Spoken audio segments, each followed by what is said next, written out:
Ana, fica à vontade. Pode começar, vai me dando os comandos aqui, eu vou passando. Tá bom. Então, acho que todo mundo já conhece o meu tema, né? Que é sutiã e prótese para mulheres mastectomizadas. Eu fiz o projeto junto com a minha mãe, Maria Lúcia, por isso que o nome dela tá aí na capa. Pode passar, professor, por favor. Também a Raquel, né? Isso, Raquel e o senhor.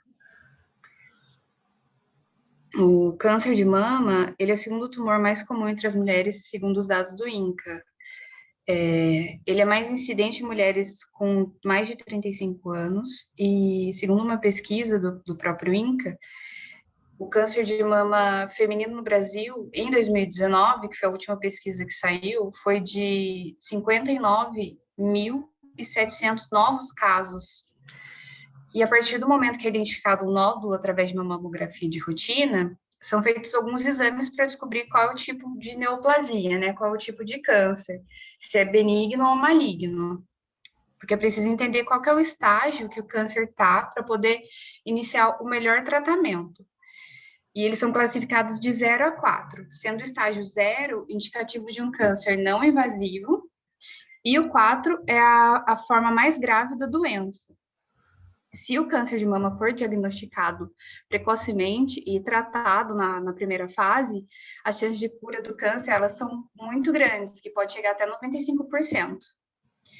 A taxa de cura ela é cada vez mais alta por pesquisas, né, conforme as pesquisas vão evoluindo. Porém, até hoje, a forma mais invasiva de tratamento do câncer, além da quimioterapia e da radioterapia, que são tratamentos bem agressivos, que pode acabar levando à queda é, da autoestima da mulher, por conta da perda de cabelo, do inchaço, né?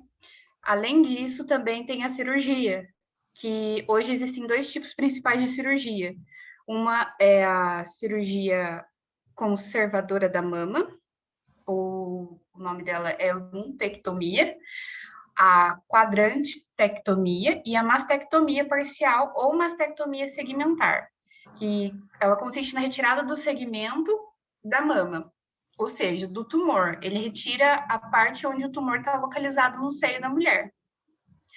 Porém, caso tenha algum outro tecido junto com esse tumor, como uma margem de segurança, os médicos acabam retirando a mais do tecido. E isso pode acabar incluindo todo o tecido da mama, né? Toda a retirada total do seio, e até tecidos próximos e abaixo da axila, que pode pegar uma parte bem grande da parte da mama e lateral da mulher. Após essa cirurgia, o SUS ele tem uma lei que desde 2013 ela é ativa, que toda paciente que faz essa mastectomia, ela tem o direito de realizar o procedimento de reconstrução mamária. E essa reconstrução ela pode ser feita imediatamente após a cirurgia da retirada do seio. Ou seja, a mulher ela pode entrar para fazer a cirurgia de retirada do seio e com o próprio tecido de fora, se tiver como fazer na hora da cirurgia, reconstruir imediatamente o seio e aplicar um enxerto, né, um silicone, para poder ela já sair da cirurgia reconstruída, né? E, porém, segundo a FEMAMA, apenas 29,2% das pacientes brasileiras mastectomizadas pelo SUS tiveram acesso à reconstrução em 2019. E esse índice ele é muito baixo. Mas por que ele é muito baixo? Porque, na maioria dos casos, a mulher não tem conhecimento da lei que ela pode reconstruir posteriormente à cirurgia de retirada do tecido. E muitas vezes não há médicos pelo SUS que façam a cirurgia, ou a parte principal é não ter instrumentos cirúrgicos e nem materiais cirúrgicos para a realização da cirurgia. Então, Hum. muitas vezes a mulher ela tem conhecimento da lei, ela entra no processo de fazer a retirada, mas ela não consegue fazer porque não tem material. Então, fica numa fila de espera imensa até um dia, talvez, ela consiga fazer essa reconstrução. Pode Entendi. passar, por favor. Caramba, que interessante. Quanta informação, Ana, eu acho que isso cabe num artigo mesmo, viu? Acho que no teu caso, o INIC é super recomendado mesmo. Tem muitas coisas interessantes aí pra gente colocar. Muito bem, seguindo. E então, o objetivo do trabalho, ele é de analisar e comparar as próteses comercialmente disponíveis para avaliação da melhor relação custo-benefício, conforto e estética. Como a maioria das mulheres, uma grande parte das mulheres, mais de 70% das mulheres, não reconstruíram a mama, né, posteriormente a retirada, então existe um projeto, já existem projetos desde 2003, que foi onde o primeiro projeto surgiu, de criação de próteses, né, para ajudar esteticamente a mulher que não quer se ver com aquele buraco mesmo, né, aquela falta do seio no lugar, e gostaria de colocar algo no lugar. Então, verifiquei, pode passar, professor, por favor. Eu verifiquei com 3 pessoas que têm essa cirurgia feita. Dentre essas pessoas, 2 são com mastectomia somente parcial, né? Somente em um lado do seio, e a outra pessoa que não tem as 2 mamas. E essas 3 pessoas informaram que no mercado é muito difícil achar algo que seja realmente bem confortável para elas e que seja algo que elas possam utilizar, por exemplo, na praia. E principalmente essa pessoa que tem a mastectomia total, no mercado não há algo que seja para ela. Só existem para pessoas que têm a parcial, que é um seio, né, no caso. Pode passar para o professor, por favor. Ô, Ana, eu vou pedir um minutinho para você, estou adorando tua apresentação. Eu quero Perdão. aproveitar e chamar a atenção, né? Que na metodologia, né, a gente está vendo aqui pesquisa-ação. Eu não sei se todo mundo sabe o que é pesquisa-ação, qual é a diferença da pesquisação para pesquisa, vamos dizer, mais clássica, né?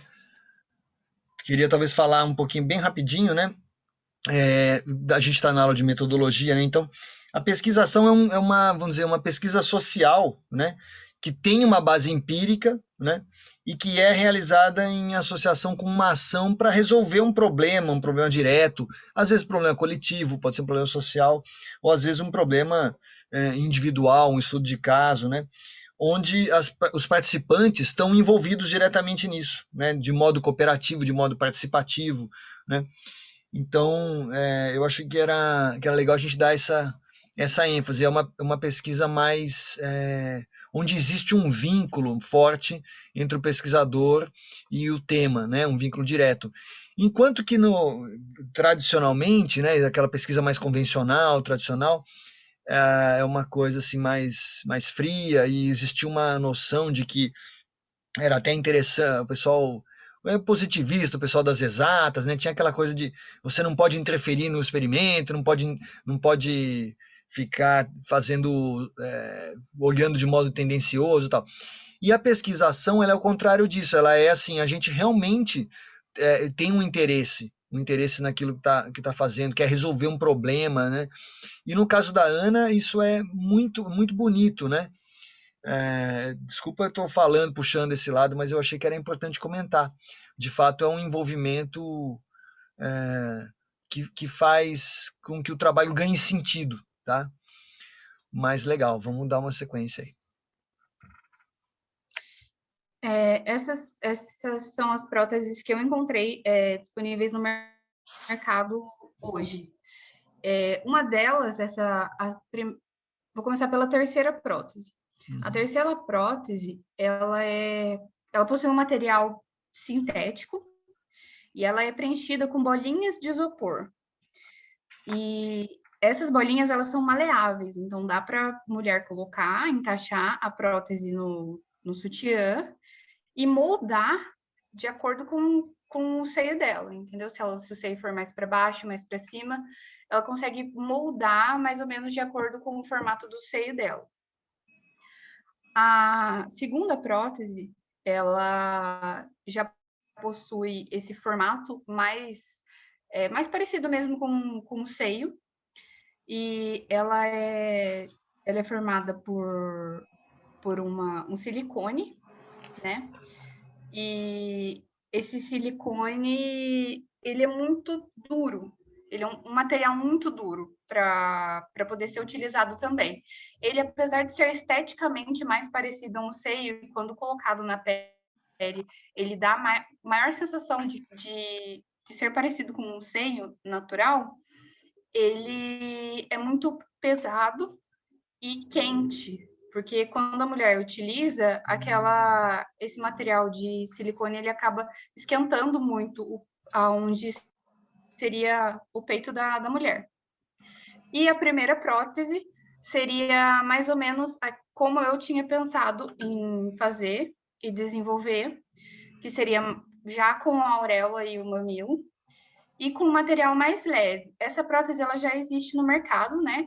Ela está sendo comercializada no Mercado Livre, eu encontrei essa, e as outras duas eu encontrei no site Mama Amiga, que é uma loja que existe em São Paulo, que foi criada por uma mulher também com câncer de mama, porém só existem esses dois tipos de prótese na loja. E o que eu tinha pensado para desenvolver seria uma prótese que fosse sob medida, porque nem todo não, nenhum seio é igual ao outro. E também eu pensei nas tonalidades dos tons de pele das mulheres também, porque, como vocês podem ver, aí só tem basicamente um tom de pele claro. A última prótese, na verdade, ela seria somente para colocar internamente, né? Só para dar aquele enchimento, né? No, na roupa. Pode passar, por favor, Ana, professor. você tem noção da questão de valor, de custo dessas próteses? Sim, Hum. a prótese, na verdade, as três próteses que eu encontrei, elas estão em torno de 200 a 350 reais. Uhum. Tá, muito bem. Vamos seguindo aqui. Conforme eu informei, né, os resultados, o principal desafio é a modelagem do sutiã e da prótese, porque essa parte lateral do seio da mulher é muito, às vezes, quando ela retira, ele acaba fazendo umas cavidades, como se fossem vários buraquinhos mesmo, por causa da retirada de pele e gordura. Então, acaba ficando alguns vãos na pele da mulher, e esses vãos devem ser preenchidos. Por isso, ser sob medida, para fazer uma modelagem específica para aquela mulher que fique confortável e que não fique pesado e que ela possa utilizar em áreas como piscina e praia. Além disso, os sutiãs também que eu encontrei no mercado, eles não são sutiãs com itens de moda mesmo, eles não têm nenhum estilo diferente.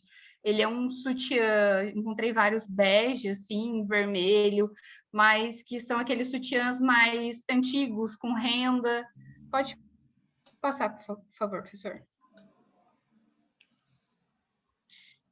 Como dessa primeira imagem.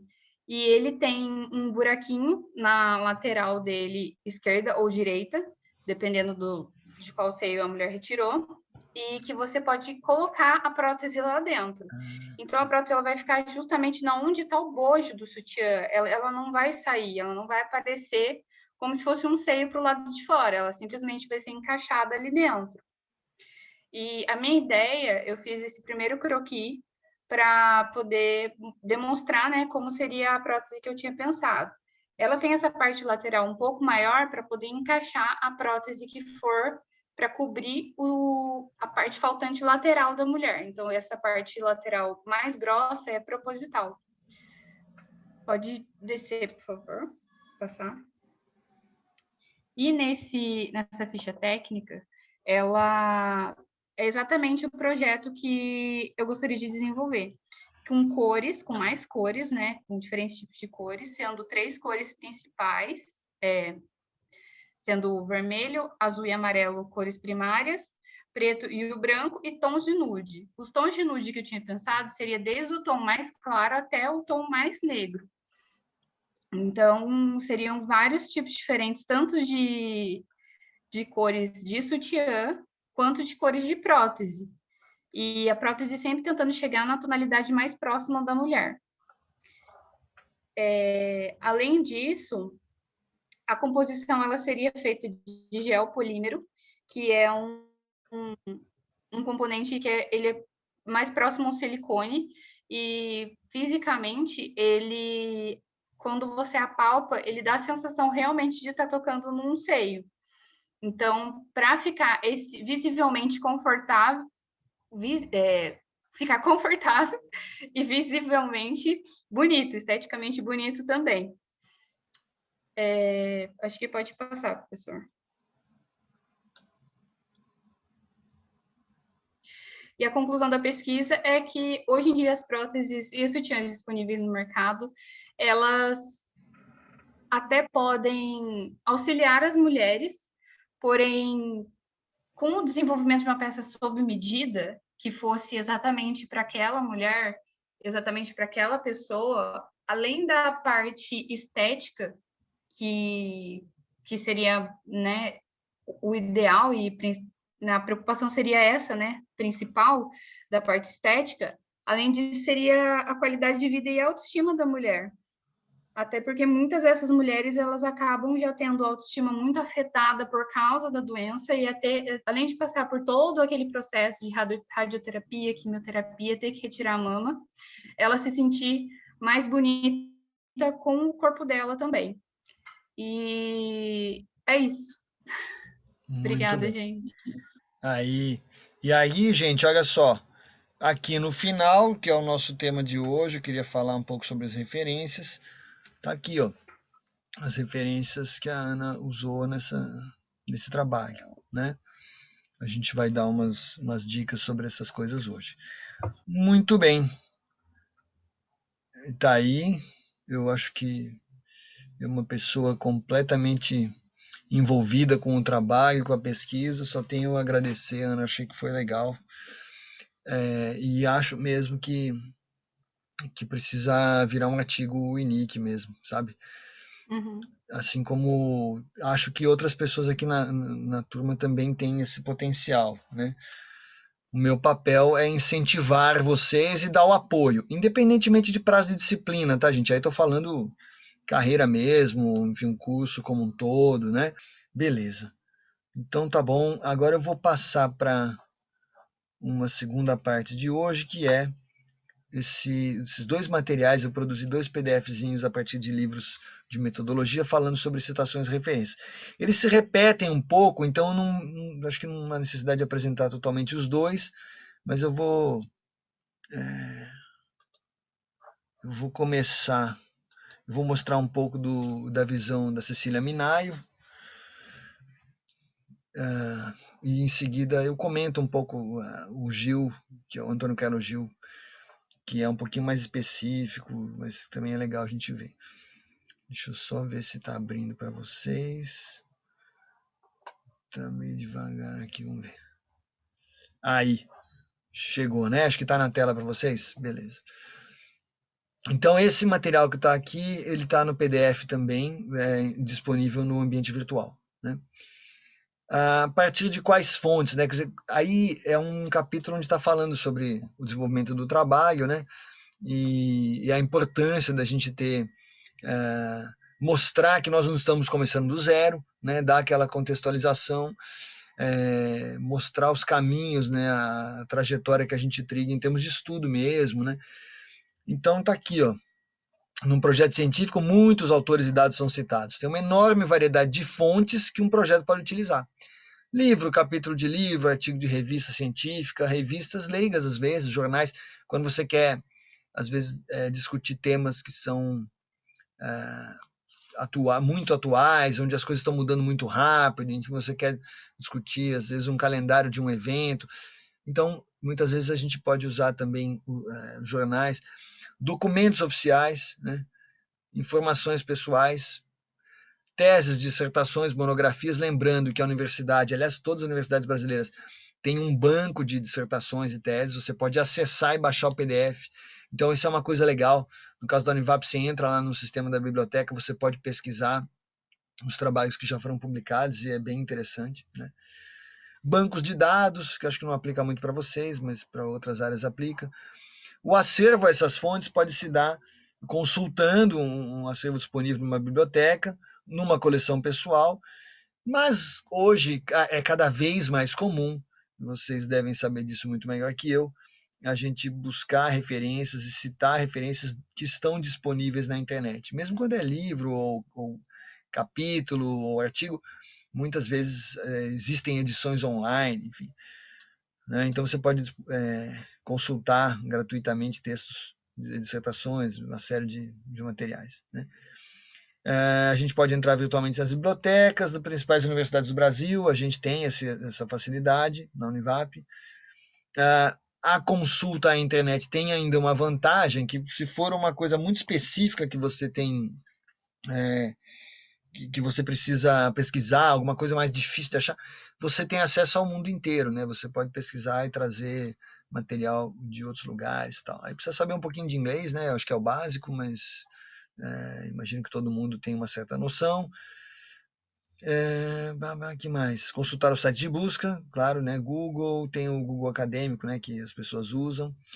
Tem também, gente, o site da CAPES, que é a Coordenação de Aperfeiçoamento do Pessoal de Nível Superior. A CAPES é uma organização federal, né? Que disponibiliza muito material, né? Para poder ter consulta gratuita, periódicos científicos, jornais, assim se acha nessa listagem da CAPES, né, os periódicos CAPES que chamam. E é muito tranquilo. Bom, aí vem para, vamos dizer, para a parte mais prática, como é que a gente cita essas fontes. Tem muitos modelos de colocar citações, né?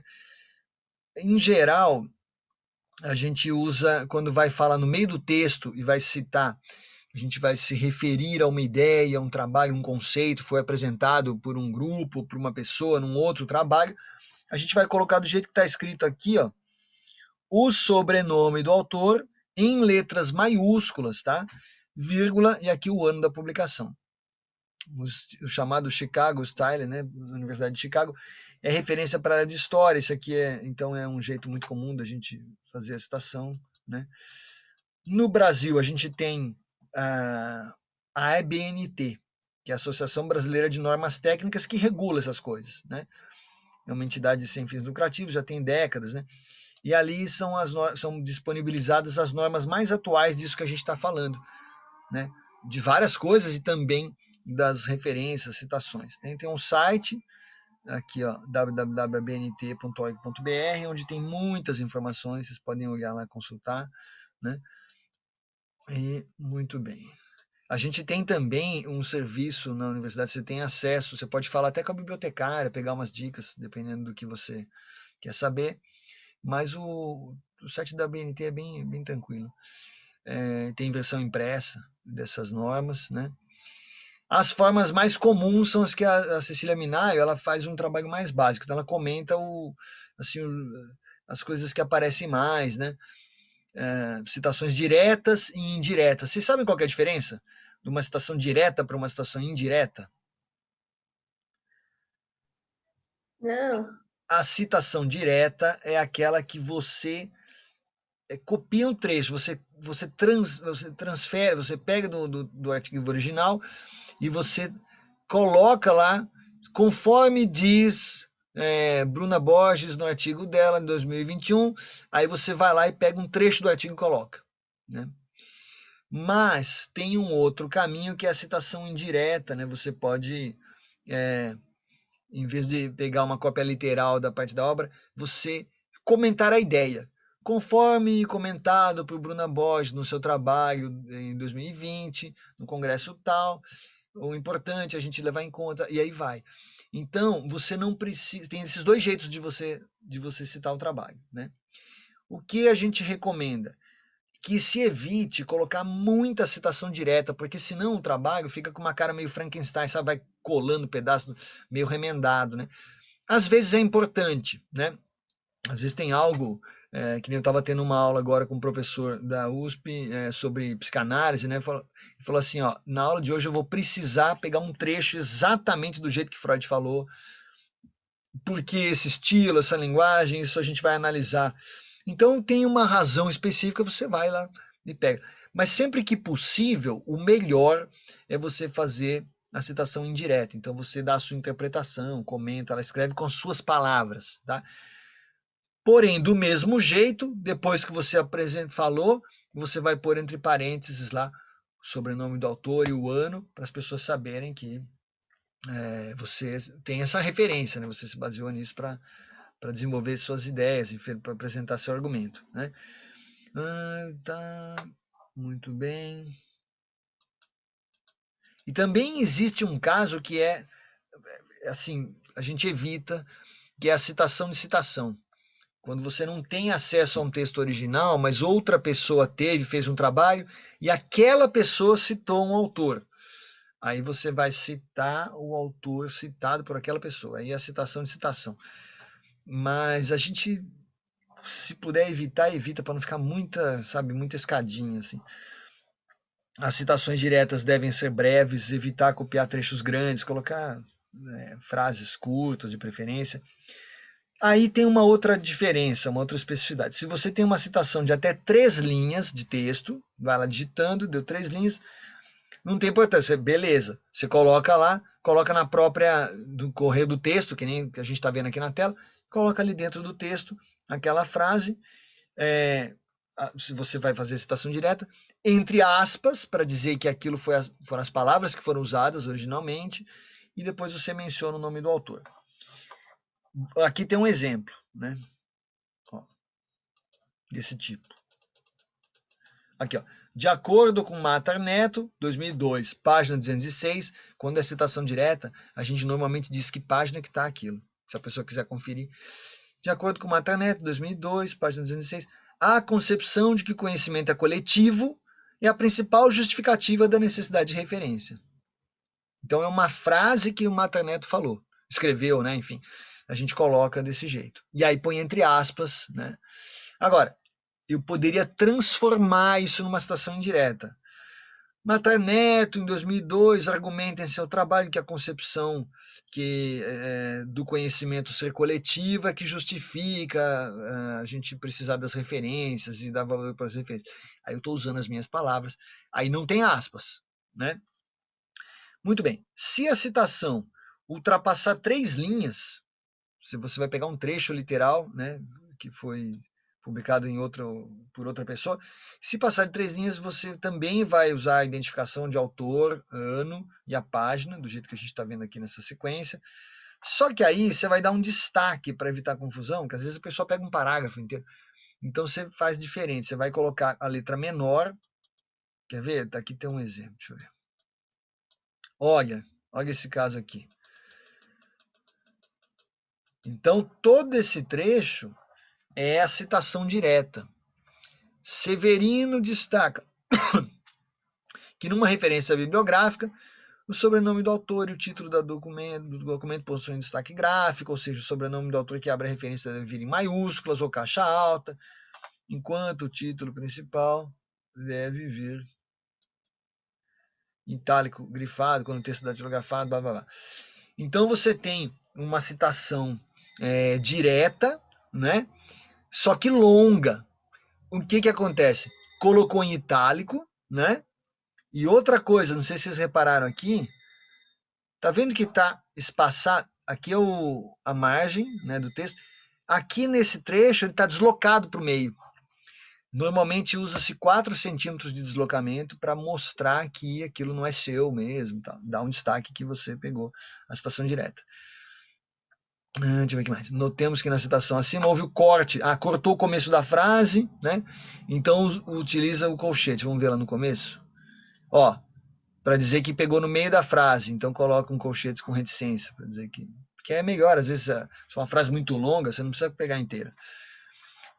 A expressão grifos do autor é para indicar que aquela parte em itálico foi feita pelo autor. De repente tem uma parte que está em negrito, por exemplo. Grifos do autor, você escreve, né? Muito bem. As citações de entrevista, Mesma coisa, uma pessoa dá uma entrevista, você tem aquele relato, aquele depoimento. Se for até 3 linhas, coloca no texto normal, do jeito que a gente tem aqui, essa parte de cima. E se for um trecho longo da entrevista, que a pessoa falou aquelas palavras, você vai transcrever no texto, aí faz esse deslocamento de 4 centímetros aí, do jeito que está aqui em cima. Tá? Muito bem. Citações indiretas, então, são ideias extraídas de outros autores, mas expressas com nossas palavras. A gente faz um filtro aí. A bibliografia compor a lista de referências de um trabalho é apenas aquela que o pesquisador utilizou diretamente. E aí põe lá a citação. As citações de citações, você usa a PUD. Então, por exemplo, segundo a ABNT 2002, a PUD Santos. Que aqui é mais para vocês entenderem o que significa esse monte de coisa quando você lê. Segundo a ABNT, Associação Brasileira de Normas Técnicas, em 2002, a PUD Santos. Na verdade, você leu aquilo que você está, essa ideia, no artigo dessa pessoa de sobrenome Santos, 2004. Mas essa pessoa, quando ela escreveu aquilo, ela estava se referindo à ABNT. Então você coloca assim, ABNT, a PUD Santos. Depois de Santos, né? Muito bem. Aí, que mais? Citações com quantidade de nomes, né? Com mais de 3 autores, que às vezes você tem um artigo, o artigo é feito por uma equipe grande, né? Aí você coloca só o primeiro autor, o sobrenome do primeiro autor, e depois coloca et al. E outros, né? Então, por exemplo, Minayo et al. Então, vamos supor que eu faça um trabalho com a Ana Isaura, vai colocar os nossos 2 nomes, se for só 2 autores, vai colocar os 2 sobrenomes aqui, vírgula e o ano. Mas se for Ana Isaura, Raquel, a mãe da Ana e eu, 4 pessoas. Aí vai colocar só o sobrenome do primeiro autor, no caso a Ana, e depois et al. E outros, né? E depois o ano. Citação de vários autores. Às vezes você tem um trecho, que você está falando de um assunto mais geral, e você leu vários artigos para. Você está juntando as informações de vários artigos. Aí você coloca a violência, cadê? Em ordem alfabética. Aqui não tem um exemplo desse, mas se você. É mais ou menos o que tem aqui embaixo. Se você tiver mais de um, né? Souza 2004, Souza 2005. Esse caso é um caso raro, onde você vai citar 2 trabalhos de pessoas que têm o mesmo sobrenome. Nossa, é um Silva, um Souza, pode acontecer, enfim. Aí você vai, se for um nome igual, mas se for pessoa diferente, né? Aí você vai colocar as iniciais, né? Souza ER, para distinguir do Souza AR, que é outra pessoa, né? Mas em geral a gente faz isso e a gente vai colocar, se tiver mais de uma referência, vai colocar em ordem de data. Primeiro de 2004, depois de 2005. Vai indo assim. Então você procurou 2 artigos, você vai sempre nessa ordem. Que mais? O mesmo autor com datas diferentes, você não precisa ficar repetindo o nome do cara. Então se você leu 3 artigos daquele cara, você vai colocar Souza 2004, 2005, 2006. É meio raro, né? A gente não costuma escrever pegar tanta coisa assim na mesma pessoa, tal. Quando é uma instituição que não tem autor, sei lá, tem um dicionário, nesse caso que está dando exemplo aqui da Fundação Getúlio Vargas, é um dicionário de ciências sociais, teve um monte de gente que participou, a própria publicação não coloca o nome dos autores todos, é muita gente, então você vai colocar o nome da instituição, Fundação Getúlio Vargas, que é uma publicação da Fundação Getúlio Vargas, aí vem o nome e tal.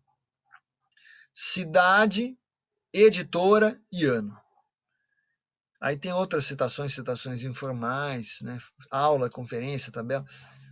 Vai. Deixa eu ver. Deixa eu descer aqui para ficar legal. Você vai ter que dar uma contextualização, se for uma citação informal. Um bate-papo, uma aula. Entre parênteses, você vai colocar a expressão citada, definindo os dados disponíveis. Então, lá. Na nota de rodapé. Então, o Ministério da Saúde publicou uma portaria que normatiza, né, a notificação de violência contra as mulheres.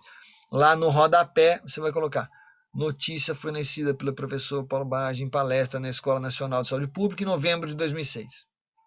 Deu a explicação de onde você tirou, né? Também pode citar textos de homepage, de website, né, de sites de revistas, mesmo os padrões anteriormente mencionados. Aí só que no final, que é o que vocês vão fazer mais, né? Vocês vão citar trabalhos que estão disponíveis na internet. Aí no final você vai escrever, vai colocar então, nome do autor, nome da publicação, a data, aí depois você põe disponível em e coloca o link. Acesso em e coloca a data, 26 de maio de 2021, né? É assim que a gente faz. Deixa eu ver. Exemplo no corpo do texto, a BNT define com normalização. Aqui é uma frasezinha, né? Que tem uma citação literal, tá vendo? Entre aspas aqui. E aqui entre parênteses um site. Né? Mas a gente não costuma usar muito desse jeito, não.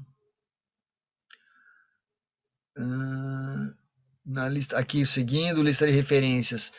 Associação Brasileira. Aqui é lá no final. Quando você coloca lá no final do artigo, do teu trabalho, do pré-projeto, do projeto, TCC, enfim, lá no final tem uma seção referências. Inclusive, se vocês baixarem o manual do TCC de moda, né, que tem uma edição lá que já tem uns 3 anos que está normatizado desse jeito, tem lá uma seção obrigatória que a gente chama de pós-textual, que depois que você fez o texto, aí tem uma seção que é referências, aí você vai escrever desse jeito, né? O nome da organização, a data, o título do artigo, disponível em, acesso em. Também pode colocar as referências completas de um livro, por exemplo. Autor, tudo com letra maiúscula, título do livro, edição. Se for primeira edição, não precisa colocar, mas se for terceira, quarta edição, aí você coloca, né? Porque às vezes eles mudam a coisa com detalhes conforme a edição. Local, editora e data. O local normalmente é a cidade. Então você põe lá Belo Horizonte, editora Conguinha, data 2022, 2021, 2020. Então é assim, né? Põe a edição, se tiver o local, a cidade, editora e data. Santos Antônio Raimundo dos Santos, ó, tá vendo? O nome do livro em destaque, pois em negrito. Ó, tá vendo? Sexta edição revisada, então precisou dizer que era sexta. Rio de Janeiro, DPA 2004. Pronto, tá aí a referência. Se for capítulo de livro, você precisa especificar, não adianta colocar o nome do livro só. Então você vai colocar nessa ordem, autor, título do capítulo, depois o título do livro. Então, ó, Mata Neto, João Augusto. Normas técnicas, é o capítulo desse cara, em metodologia científica na era da informática. Esse é o nome do livro. Normas técnicas era o nome do capítulo. Aí depois, cidade, editora, ano, e aqui as páginas do capítulo. Né? Então são muitas peculiaridades. Se você tiver dúvida em algumas situações, detalhes de especificações, vamos dizer, citações muito específicas, muito especiais, que não seguem, que não são livros, não são revistas, uma coisa um pouco diferente, você pode consultar o site da BNT, que é mais completo, né? Aqui a gente fez uma versão, vamos dizer, bem resumida da coisa, né? Muito bem, deixa eu ver aqui. Eu tenho uma dúvida. Pode falar. Nas referências a gente coloca todos os artigos que a gente leu, alguma coisa assim, que acrescentou, ou só coloca os que foram citados no artigo? Excelente pergunta, Bruna. A gente combinou direitinho, hein? Não, brincadeira, que eu ia falar isso, que bom. Então, é uma confusão comum que acontece, mas, na real, para os nossos trabalhos, a gente está na universidade, trabalho acadêmico, a gente só vai colocar lá atrás, na seção de referências, aqueles que a gente de fato citou ao longo do trabalho. Então, eu sei porque que dá essa dúvida, né? Porque a gente às vezes tem um livro que é meio de cabeceira, tá ali do lado, às vezes até dicionário, às vezes você consulta, enfim, mas não entra na referência a menos que você tenha citado, conforme a definição do dicionário tal, aí você pegou lá, aí então nesse caso você vai ter que colocar ele lá no final, né? Tá? Então só entra lá na lista final de referências aqueles artigos que foram citados, os trabalhos foram efetivamente citados no corpo do texto. Você coloca primeiro o sobrenome do autor e o ano, lá entre parênteses, né, no meio do texto, quando aparece, e lá no final você põe a referência completa. Né, o link, se tiver um link, né, data de acesso e tal. Tá? Se não aparecer aquilo no texto, você não coloca nas referências do final. E às vezes o pessoal, e eu tô falando porque banca de TCC, os caras são loucos para pegar detalhezinho assim. Você vai falar, nossa, você colocou 20 referências, mas você só citou 15, né? Aí você vai falar, não, mas eu estudei. Mas não é assim, né? Tá, então não coloca tudo não. Normalmente a gente lê mais coisas, né? E às vezes não coloca tudo. Bom, o que mais? Aí eu pensei, mais algum comentário agora? Alguma dúvida que vocês querem tirar? Foi uma passada um pouco rápida, mas assim, esse material, gente, por isso que eu gerei 2 PDFs, esse material é bom para consulta, é importante que vocês baixem, que vocês tenham esse material para vocês, porque consulta na hora de você fazer, sei lá, o teu trabalho, o teu pré-projeto, enfim, pode olhar lá. Esse que eu apresentei é o mais resumido, que é o da Cecília Minaio, que é daquele livrinho que eu já acho que mostrei para vocês, Um Pequeno Grande Livro, Pesquisa Social, bem legal. Agora, eu peguei também informações mais detalhadas do grandão, do Antônio Carlos Gil, Pesquisa Social, né? Métodos e técnicas de pesquisa social. Esse aqui detalha um pouco mais. Então, eu vou passar meio rapidamente aqui, porque eles vamos dizer, se complementam, mas são um pouco, se repetem um pouco, né? Mas vamos lá, só para vocês verem como é que tá na versão do Antônio Carlos Gil, né? Não sei, deve estar abrindo aí para vocês, talvez. Acho que já abriu, né? Então tá aqui, citações. Esse aqui ficou, parece que tá bonitinho esse arquivo ficou clarinho. Nossa, eu fiquei mexendo, limpando, ficou bom. As ideias de outros autores quando inseridas no trabalho. Gente, outra questão que fica, né, meio filosófica, né? Ah, professor, mas o meu trabalho, eu acho que é muito importante a originalidade, eu estou criando umas coisas novas, daí eu vou ter que ficar citando. Você vai ter que citar, porque você nunca cria nada do zero. Enfim, até nem se for para você fazer um comentário em relação à obra de tal pessoa, que nós temos especificidade, tudo bem, mas você está citando. Isso é muito importante em termos de academia, sabe? É uma coisa que se espera do aluno que está formando, enfim, e do professor mais ainda, né? Então a gente tem essa necessidade também. Assim, vamos pensar que o artigo é uma forma da gente conversar com os colegas, né? Então, de certo modo é isso, a gente está convidando, está trazendo as referências para poder fazer esse bate-bola, poder fazer essa análise. Então é muito importante as citações, né? Então, vamos lá, esses dados podem. Aqui são coisas que a gente já comentou. Tem gente que coloca as notas, coloca assim as referências como nota de rodapé. Isso é comum em livros. Então você vai ter, às vezes, um livro com 20 capítulos, cada capítulo é um autor, sabe? Aqueles livros acadêmicos grandes, deve ter livros de moda também assim, com vários capítulos de vários autores. E às vezes, nesse tipo de material, se utiliza nota de rodapé. Sabe como é que é? No próprio Word tem isso. Você pode inserir uma nota de rodapé. É quando você põe normalmente um numerinho, né, no alto ali, e aí você põe inserir nota de rodapé e coloca embaixo da página, pequenininho, sabe, o rodapé, você coloca a referência. Então, algumas situações, livros às vezes usam isso, né? Nesse caso, o mais comum é a gente usar um numerinho, então tem lá, aqui ó, do jeito numérico, Max Weber, a administração de um cargo moderno baseia-se em documentos escritos, 6. Aí lá embaixo na nota de rodapé aparece 6. Livro de Max Weber, vai dizendo qual é a referência. Marx, aí tem lá, citação, número 7.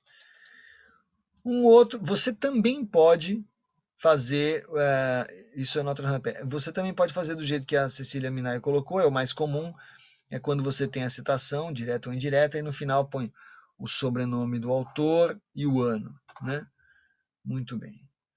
Se há uma outra dúvida possível, quando é citação direta, é comum a gente colocar o número da página. Muitas vezes as pessoas vão querer saber qual a página. Você copiou uma frase do cara, né?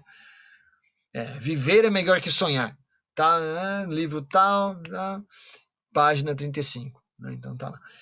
Agora, se você vai fazer a citação indireta, que você vai comentando, conforme a leitura que fizemos da obra de Fagner, tal, aí não precisa do número de página, só coloca qual foi o livro e tal.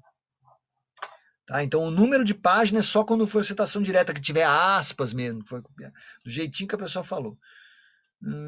Aqui a gente já comentou, citações curtas, né? Coloca no meio do texto. Que nem aqui, ó. Rima afirma que a essência do sistema de mercado é a liberdade que se dá ao fator produção na busca de oportunidades de emprego mais lucrativas. Esse é citação direta, mas é pequenininha, tá lá no próprio texto. Quando for uma coisa mais longa, aí vai fazer desse jeito, normalmente põe itálico e desloca os tais 4 centímetros. Aqui está diferente porque eu fiz a montagem do PDF, talvez não dê exatamente 4 centímetros, eu mexi um pouco, puxei para cá e para lá, né? Mas está aí, deixa eu seguir mais um pouquinho. As referências das fontes impressas, usado em relatórios, usado em livros, artigos, tá? Aqui diz o nome da norma técnica, né? Então aqui vai detalhar um pouquinho mais, né? Um único autor. Você coloca o autor, depois vem o título, número da edição, se for primeira edição não precisa, local de publicação, normalmente a gente põe a cidade. Então, por exemplo, São Paulo, 2 pontos. E aí vem a editora. Editora, ano de publicação, número do volume. Sim, porque às vezes são livros que têm vários volumes. Olha exemplo. Medeiros, João Bosco. Redação científica, a prática de fichamentos, insumos, resumos e resenhas. Segunda edição, esse aqui. Gente, você não coloca aquele azinho no alto, você coloca só o 2 pontos. Segunda edição. Segunda edição. São Paulo, 2 pontos, tá vendo? Atlas, porque é a editora Atlas. E aí o ano. Se for livro com até 3 autores, é desse mesmo jeito que faz. Né? Beleza. Agora, se tiver mais de 3 autores, você pode colocar os 3 primeiros, Contrapolos, André Champagne, François Potvin, Luiz, et al. E outros. Né? E aí põe o título e tal, belezinha. Cidade, 2 pontos, editora e o ano. Tem alguns casos de livros que são coletâneas de trabalhos, onde você pode ter, sei lá, 20 autores, uma coisa assim, até mais, né? Se forem vários capítulos de gente diferente. Aí, normalmente, tem uma pessoa que é o organizador, é aquele cara que vai organizar. Então, você coloca lá o nome do organizador, Florestan Fernandes, Florestan, o nome dele é Florestan Fernandes, né? Você começa com o último sobrenome, entre parênteses, org, organizador. Não é que o Florestan Fernandes escreveu tudo, mas ele que organizou aqueles capítulos. Né? Aí tem o nome do livro, tá? São Paulo, cidade, editora e data. Aqui nesse caso, ó, foi uma edição conjunta, a Editora Nacional e a EDUSP, editora da USP. É um projeto conjunto, então põe o nome das duas. Né? Aqui tem um exemplo, tá vendo como ele é um pouquinho mais detalhado? Tem um exemplo de tese que você vai citar, ou dissertação. Põe o nome, último nome, vírgula, aí nome da pessoa. Né? Então, no meu caso, seria Barja, vírgula, Paulo Roxo. Né? Aí vem o nome, tese, doutorado, você vai colocar tese de doutorado, tese de mestrado, enfim, coloca no que foi. Põe o endereço, instituto, sei lá, faculdade de Educação e Artes, Univap. Então você vai colocar, né? E depois o mesmo esquema, cidade, a editora, daí muitas vezes no caso da dissertação, vai ser a própria universidade. Então seria, sei lá, São José dos Campos, Univap, 94. Né? O que mais? Artigo de revista comum, né? É daquele mesmo jeito, coloca autor, título do artigo, né? Título do periódico, deve ter algum exemplo aqui. Local da publicação, número do volume, se tiver número do fascículo, se tiver número, páginas inicial e final. Exemplo. É mais fácil ver o exemplo do que... Então, aqui, ó. Souto, Cláudio. Atualidade da Sociologia do Direito, é o nome do artigo. Revista Brasileira de Sociologia, Campinas, da cidade, volume 4, número 1, página 30 a 36, aí você põe a data. No caso da revista, é mês e ano, né? A maioria dessas revistas são revistas mensais, né? Se for um jornal, um periódico diário, tipo Folha de São Paulo, aqui ó, Folha de São Paulo, aí você põe o nome, Batista, Paulo Nogueira, Chile em Transe é o nome da matéria. Folha de São Paulo, onde saiu publicado, São Paulo, aí põe a data com o dia, porque se você está falando no jornal, o jornal tem 30 edições no mês, então você vai colocar o dia específico, aí põe a página e tal. Né? Agora, se o artigo não tiver assinado, tiver só aquele artigo sem nome de autor, né? Aí você não vai colocar autor. Né? Então põe o título, Folha de São Paulo, data completa, página. Tá? Aqui você poderia colocar Folha de São Paulo como se fosse autor. Folha de São Paulo, depois o título. Tá? Entidades coletivas, deixa eu ver aqui. Esse caso, põe o nome da publicação oficial da Univap. Univap, aí põe o trabalho, né? Normas para publicações da Unesco, sempre a cidade, editora, ano, né? Esse 4V aqui significa que são 4 volumes, né? Muito bem. Que mais? Aqui são coisas que começam a se repetir. Documentos eletrônicos também existe, né? Essa possibilidade. Monografias que estão disponíveis eletrônicas, sempre você vai colocar local, editora, data, disponível em. Né? Disponível, aí vem aqui o endereço na internet, desde o HTTP, né? www, aí põe lá tudo completinho, e aí normalmente você coloca data de acesso ou acesso em 3 de março de 97. Tá? Monografia, que são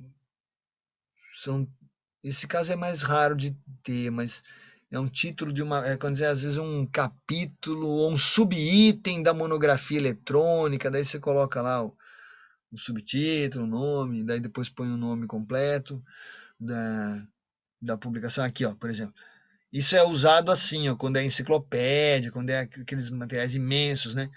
Tem um autor, aí diz Constitutional History, tem a parte onde o cara escreveu, dentro de, né, a gente escreve em português também, 2 pontos, aí põe a enciclopédia e tal.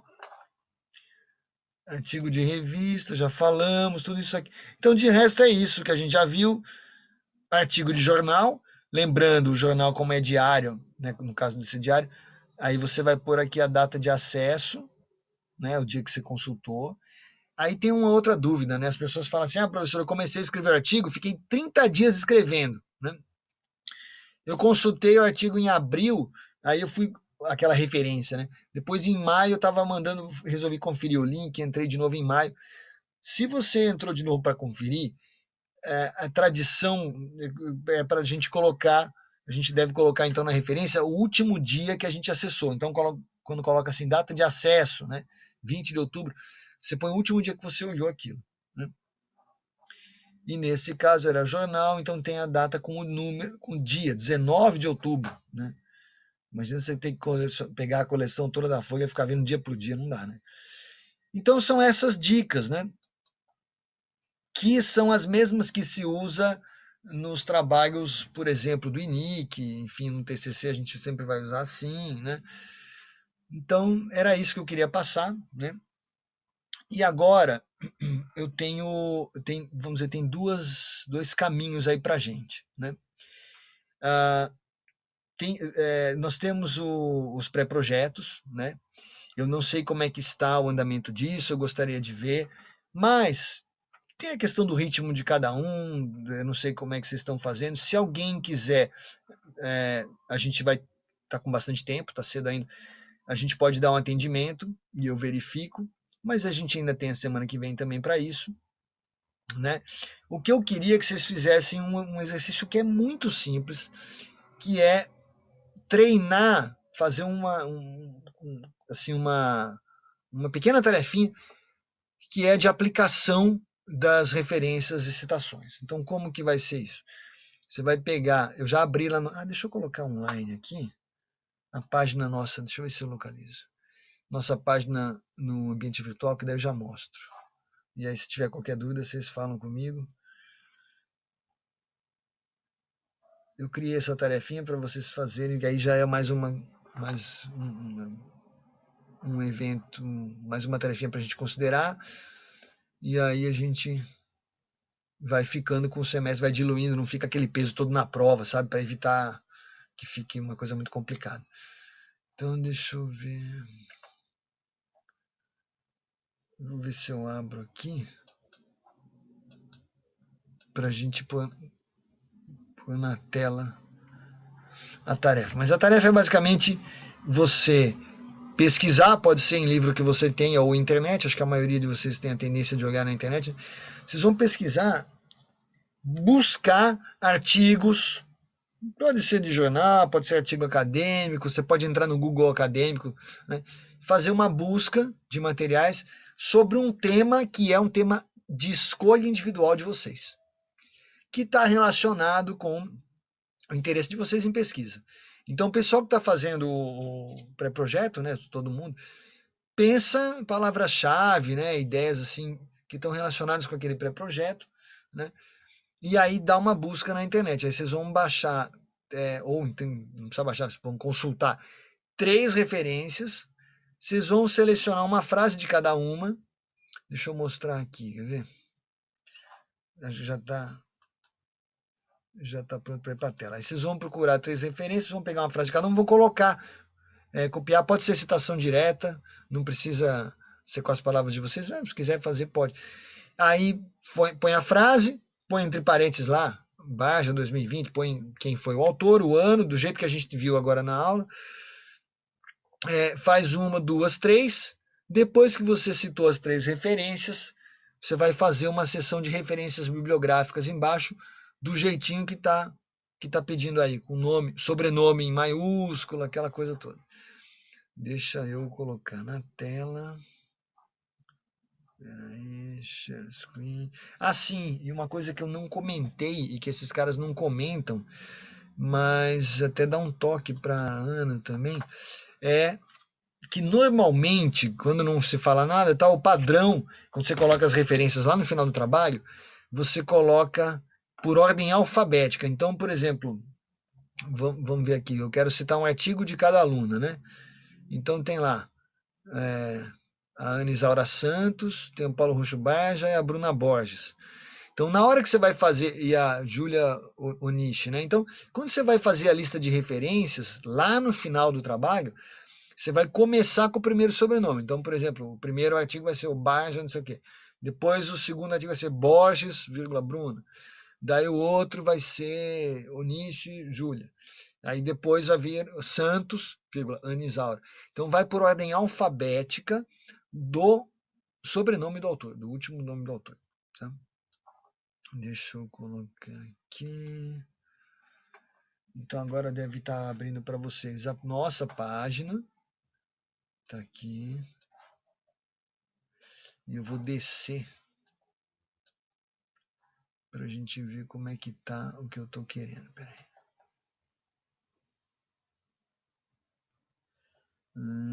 A carinha de vocês ali de uma aula. Trabalhos acadêmicos. Aqui, ó. Então, o que eu estava falando, esses materiais que eu mostrei para vocês já estão disponíveis, tá? Vocês podem, isso aí vai ser muito útil para vocês. A primeira versão e a segunda, né? Aí vem uma tarefa, que é essa tarefa que eu estou chamando de tarefa 6 aqui, citações e referências. Cada aluno vai selecionar o que eu falei, 3 referências publicadas há no máximo 10 anos, tá? Não vem pegar coisa muito antiga, não. Vamos tentar puxar referências mais recentes. Sobre o tema de interesse seu projeto. Podem ser, ou então, mesmo quem não, acho que todo mundo está fazendo pré-projeto, né? Podem ser artigos, livros, material de jornal, sites acadêmicos, só não pode citar youtuber, tá? Por enquanto, não. Talvez em algumas circunstâncias específicas isso pode ser admitido, mas para nosso exercício aqui eu não queria que vocês pegassem YouTube. Então vai lá, pesquisou, consulta as referências, seleciona uma frase de cada uma, aí você vai copiar, fazer citação direta, cola no campo de envio da tarefa, indica entre parênteses a referência, o nome dos autores, ano e página.